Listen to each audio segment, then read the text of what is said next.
can touch it. And they're all watching.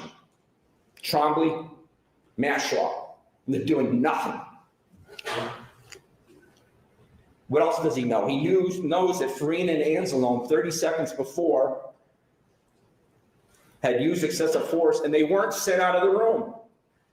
So they're going to be agitated.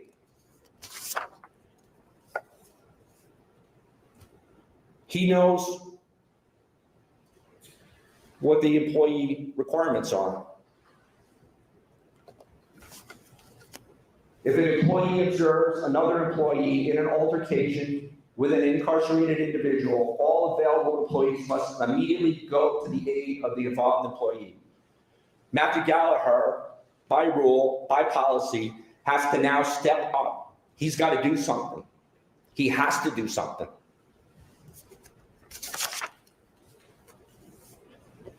Directive 4944, the duty to intervene I spoke about earlier. What's he supposed to do? Who's he to tell at this moment when his supervisors are watching and are closer to Brooks than he, who have been in the room longer, who have more experience than he does? What's he supposed to do in terms of intervention when he knows that they're there? The government says he has a duty to intervene because there's a doc's written policy and he was trained on it. I went through that training, but I didn't go through 4944, the actual policy. It's the entire document's 16 pages long. This is the priority of doc's training of Matthew Gallagher and COs. 16 pages on force. 12 of the pages are how to write a report. 12 pages are how to fill in the blanks on reports. One sentence in this policy is on duty to intervene.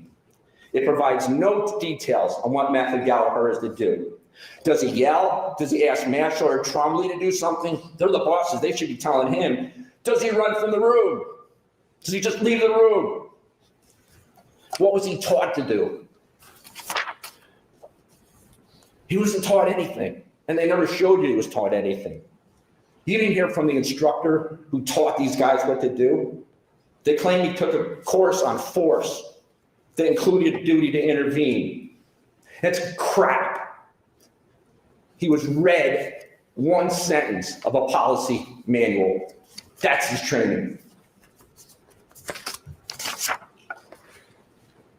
79-minute video he was shown. In 43 seconds, they read the policy. And that is supposed to prepare Matt Gallagher for his next decision. That's supposed to prepare him. And for his failure to act like they think he should act, he's a murderer, manslaughter, and gang assault. They gave him nothing of what he needed to make a decision. They sent him to hell and didn't tell him how to act. That's the extent of his preparation. No guidance from Trombley, no guidance from Mashaw. Nobody's taken out the wrongdoers from the room. But regardless of what training he had, is there something he can do? He's supposed to do something. He's supposed to step forward and help. They failed 3 times to get Robert Brooks on the gurney. And what could he do? He could go out in the hallway like the other cowards and just stand there and watch. He could act like Mashaw. Why couldn't Matthew Gallagher put his hands in his pocket and do nothing? That's what Sergeant Mashaw was doing. Why couldn't he do what Sergeant Trombley's doing? Stand in the other corner with his hand on a pen 2 feet away from what's happening and not doing anything. He could wait longer for an order. But then look at the pathetic look of Sergeant Mashaw. He has no idea what he's going to do. Matthew Gallagher is left standing at this moment having no idea what to do. He has seconds to decide. There's no order coming. His supervisors are mute. One is doing nothing. The other is not paying attention. And the officers are having trouble getting Robert Brooks onto the gurney. They try 3 times and they can't get him up. I've talked for 20 minutes on this? 28 seconds have passed since Matthew Gallagher was in the room. 28 seconds. And he's got to process all this and make a decision. What can he do? He could step forward. He could do something to help get Brooks on the gurney. Is that intervention? Maybe. Is it going to the aid of an officer? Maybe. Is it diffusing what appears to be getting more and more heavy-handed as they try to pull him up on the gurney? He could diffuse that. He could help Brooks get on the gurney to alleviate the struggle the other officers are having to help. But as he stands here, his mindset is, somebody help me know the right thing to do. Judge, I object to that. He's speaking for the defendant, and that's not proper. He's telling you, there's no evidence of that in this record. Yeah.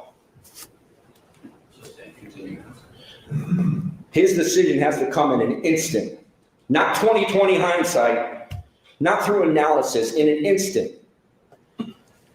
How would he ever anticipate that this instant decision that he would have to make would be judged in the horror of this courtroom a year later, almost?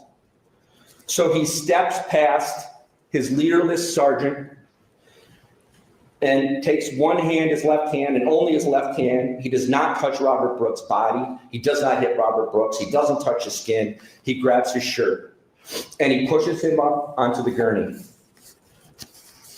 He takes the shirt with his left hand, and if he succeeds in getting him onto the gurney, everything should stop at that moment.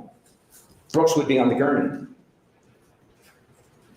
And as he does it, without notice, Farina, who is behind him at that point, as he's pushing, Farina's over in the corner with Trombley. Farina comes around. According to Trombley, without notice, and as Matthew Gallagher is pushing him up on the gurney, Farina comes behind and begins kicking Robert Brooks in the groin area. Horrific. Matthew Gallagher at that moment has his back to Farina, and he's looking in Mr. Brooks' face. He's trying to evaluate what's going on. He is not moving Robert Brooks so Farina can assault him. He is trying to move Brooks, Mr. Brooks, so as to end the struggle and the frustration he sees on the officers trying to get Brooks on the gurney. And notably, Farina's not trying to get him on the gurney. He's to the side. The other officers are trying to get him on the gurney.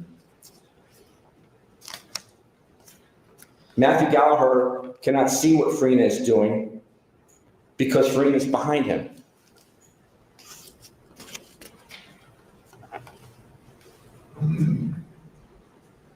This is Farina kicking. This is Matthew Gallagher looking down at Robert Brooks' face.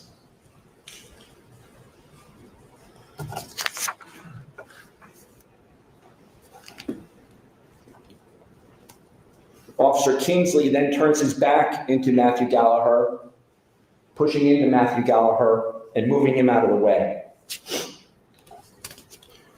Here's the entire clip.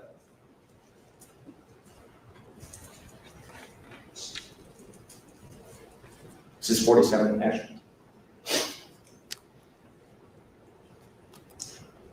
Okay, go back. Right, stop. As he does that, Officer Trombley, who's right here, testified, I told Matthew Gallagher to go get the shackles. So Matthew Gallagher's leaving the room because he was told to get the shackles. Now this is the first order anyone's issued, and it's by Trombley. And he leaves to get the shackles. Matthew Gallagher is gone to get the shackles for 37 seconds. From 9:25:57 to 9:26:32. Play 49, Ash. You can see him leave the room. It was 9:25:57. That's at 9:26. He's already out of the room at this point in time. Matthew Gallagher has no problem in his mind, has no problem to leave because he's leaving behind his bosses. They will handle this situation. Trombley has given an order, albeit weak and late, but Mr. Brooks is on the gurney. Trombley or Mashaw are in charge, and Matt Gallagher is heading up the hallway to do what he was told to do.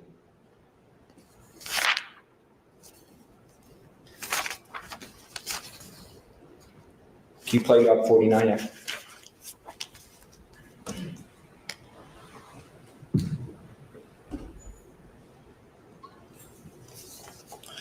Well, Matthew Gallagher is going out of the room. Farina starts up again.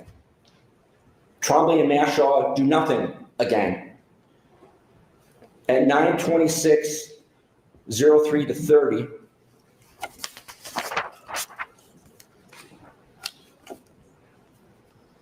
you will see Farina and Walrath again assaulting Brooks.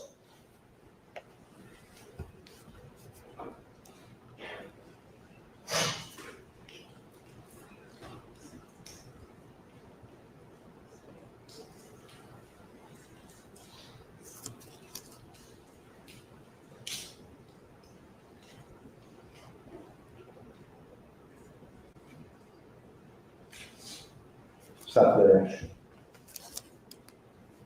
It's horrible, right? Matthew Gallagher is not in the room. He doesn't know that. He doesn't know that just happened. He's walking down the hallway to get the shackles. Slide 51.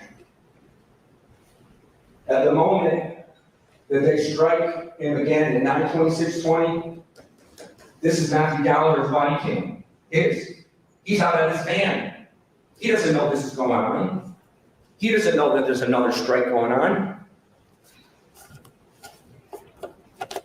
When he returns, the assault, this next assault, that assault is over, and he didn't know that Farina had again assaulted Brooks while he was gone with Walrath, neither of which is supposed to be in the room because of the earlier use of force. And what does he see when he returns? He sees Farina and Walrath struggling with Brooks' legs. He went out to get the shackles because the boss said to. He comes back and they're struggling with his legs. Slide 52. Matthew Gallagher walks in, takes the shackles, puts it on the leg. They start right there. They're struggling with the leg. He tries to put the other shackle on. He's not trying to injure Mr. Brooks. He's not trying to do anything inappropriate. He's trying to get the shackles on. And Farina then takes over. Matthew Gallagher steps back. Did the government prove beyond a reasonable doubt to you that Matthew Gallagher acted with depravity by putting those shackles on after Trombley told him to do? Or that he intended to injure Brooks by putting the shackles on? How can it be that Doc sends a Matthew Gallagher onto the front lines, tells him to follow lawful orders, one being shackles, put on shackles, and then prosecute him here for murder, manslaughter, and gang assault for following that lawful order? From 9:26:38, when Matthew Gallagher returns to 9:27:58, Robert Brooks remains on the edge of the gurney. And once again, everything stops. From Matthew Gallagher's perspective, it stopped 3 minutes earlier when he left the room for the shackles. When he left the room for the shackles, that was the last time that he saw anything that was excessive. Then, once again, because they left Anzalone in the room, unprovoked, right in front of Trombley, with no notice, Anzalone hits Robert Brooks again. Matthew Gallagher doesn't know that's going to happen. He's not part of it. He's on the other side of the room. But Anzalone shouldn't be in the room, and he hits him. No opportunity by Matthew Gallagher to know what was going to happen or to do anything to stop it.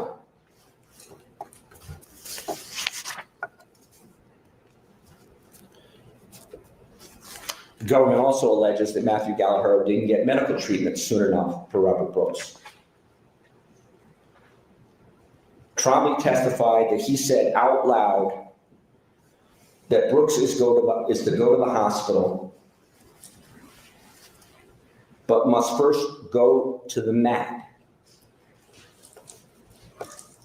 That's at 9:28:14. Matthew Gallagher has been in the room for 4 minutes. And Trombley says he's going to the hospital.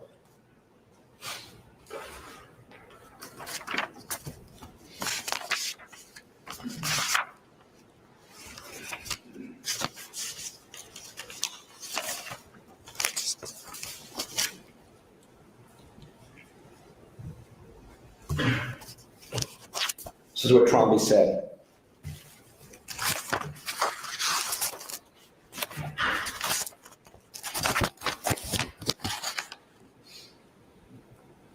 Question of him, at any point in time, did you say that out loud that Mr. Brooks was going to have to go for a trip, meaning to go to the hospital? Answer, I figure he was eventually going to have to go back to the hospital. Yes. Question, did you say it out loud?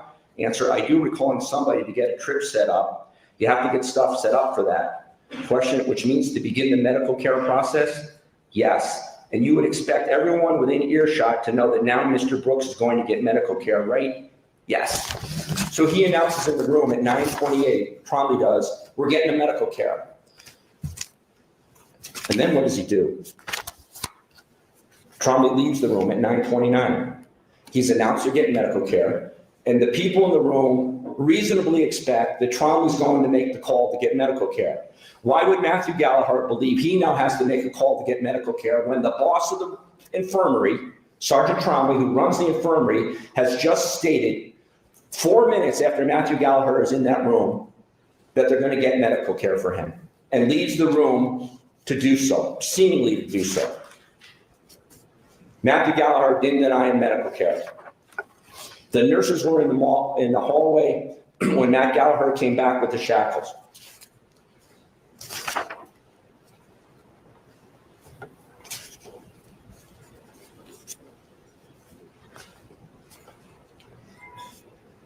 Page 124, Ash. Now, both Trump and Kessler also said that he went over to the window to unhook the shackles to get Mr. Brooks ready to be transported for medical care. At 9:31, both nurses are in the doorway to the room.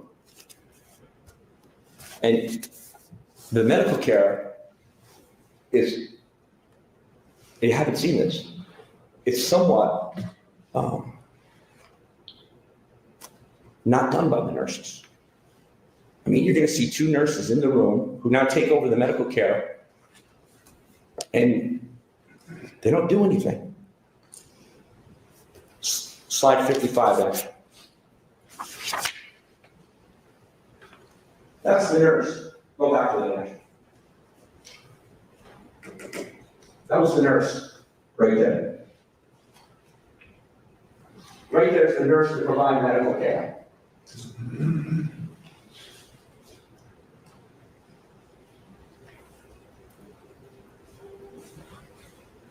$56, Ash.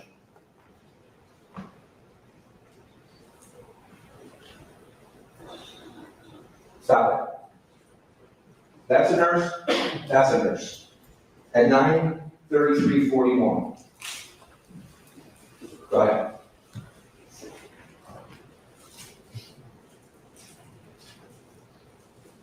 He's getting paperwork. Does the nurse look motivated to be helpful? But they're in charge. This is the medical care. Now, the government has told you that the defendants, Matthew Gallagher, are blaming others that were claiming, I think the analogy is Nuremberg, I took orders. We're not saying he was under orders. But we are showing that he didn't do anything that's criminal in this case. We are showing you that the circumstances that led to the decisions Matthew Gallagher made were the proper ones, and that he didn't intend to cause any injury to Robert Brooks. The evidence will show that there were people that did. Anzalone, Farina, Kessler, Walrath. What they did to Robert Brooks is a horror. You will so justly want to sit here, want to not have sat here for 2 weeks, watch this played over and over again, and not find someone guilty, right? You got to be leaning in. I got to find somebody guilty. Look what they did. You gotta feel that. You care. You're repulsed. But they are not Matthew Gallagher. He is not Anzalone. He is not Frida. He's not Kessler, and he's not Walrath. He's Matthew Gallagher. They call him, they dump Matthew Gallagher with the animals, and he's not. He is not guilty of the murder, manslaughter, or gang assault of Robert Brooks. The death of Robert Brooks is on the hand of those officers. The chart that the ME showed you, the medical examiner that had all those injuries, not one of those injuries was done by Matthew Gallagher. Not one. He does not bear criminal responsibility for the acts of those men in the administration building, in the walkway, in the entry to the infirmary, in the building, and in the medical room. The government has not proven beyond a reasonable doubt that Matthew Gallagher's decision in those 60 seconds when he had to make a decision, that he decided and intended to kill Robert Brooks. He did not. He tried to do what he believed under the circumstances to be the right thing to do. When you first came into this courtroom, when we were all here, all of us, agreed you were the best to carefully hear this case. And you took an oath to listen carefully, to weigh the evidence fairly, and to follow the law that the judge will give you when the lawyers are finished. And I know you have done so and will do so. Judge Bauer, who's been fair to all sides, will tell you this. The government has the burden of proof. The burden of proof is beyond a reasonable doubt. The government decided to bring this case against Matthew Gallagher. Anzalone, Farina, Kessler, and Walrath, the people that struck Robert Brooks, are not on trial. You want to find them guilty. But Matthew Gallagher, this man, is on trial. This is his trial.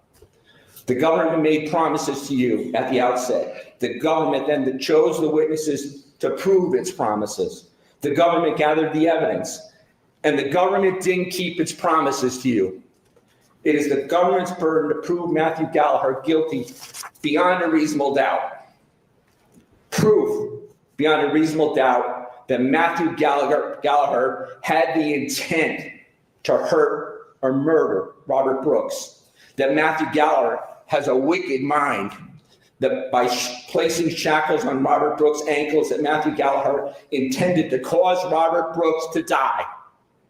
That by moving Robert Brooks onto the medical gurney when others were struggling to do so, that Matthew Gallagher intended to cause Robert Brooks injury. He did not.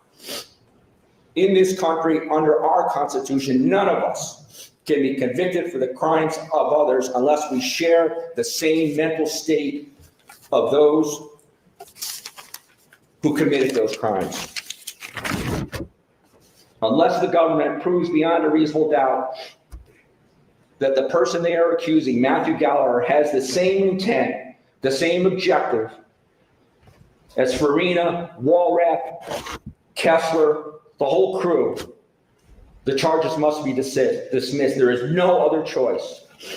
None of us can be convicted when the government does not prove beyond a reasonable doubt. Mr. Gallagher is not guilty of the serious crimes he is charged with. I ask you, the cameras are on. They're only on me, but the spotlight's on you. You have to be courageous. You do. You have to make the right decision. You do. And find Matthew Gallagher not guilty. Thank you.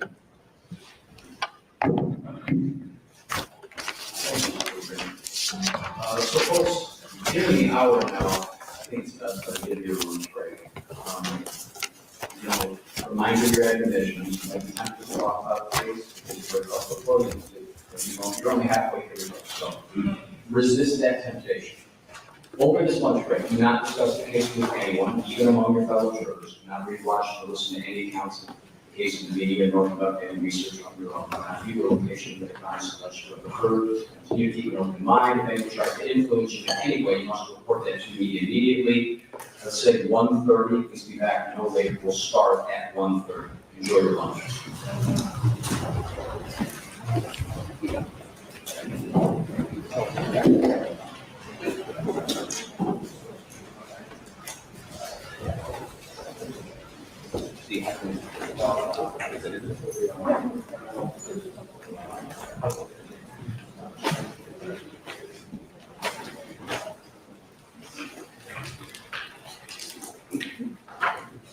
All right, now the jury has left the courtroom, remaining on the attorneys for each side along with each of the three defendants. Before we take our lunch break, one thing I have to address, because I don't believe the direction each of the defense counsels are facing, it came to your attention, I'll affirmatively notice for the record, as I believe I have the affirmative obligation to ensure a fundamentally fair trial. During Mr. Woodbrand's closing argument, a gentleman came in and from outside entered the audience wearing an orange jumpsuit with Department of Corrections emblazoned across it. And if he's still here, I'll advise you, sir, you're welcome to be present in the courtroom. However, your choice of attire, I can only assume is intended to offer some form of statement or influence or prejudice toward the jury, and our law does not allow that. So when you return from the lunch break, you are going to have to change your attire.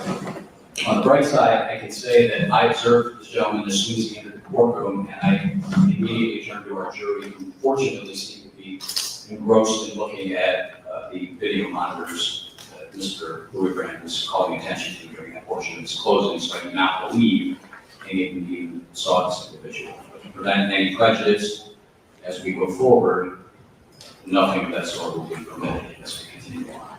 Is there anything else on either side? People? No, you're. Defense? No, you're. All right, we'll see all that come on through.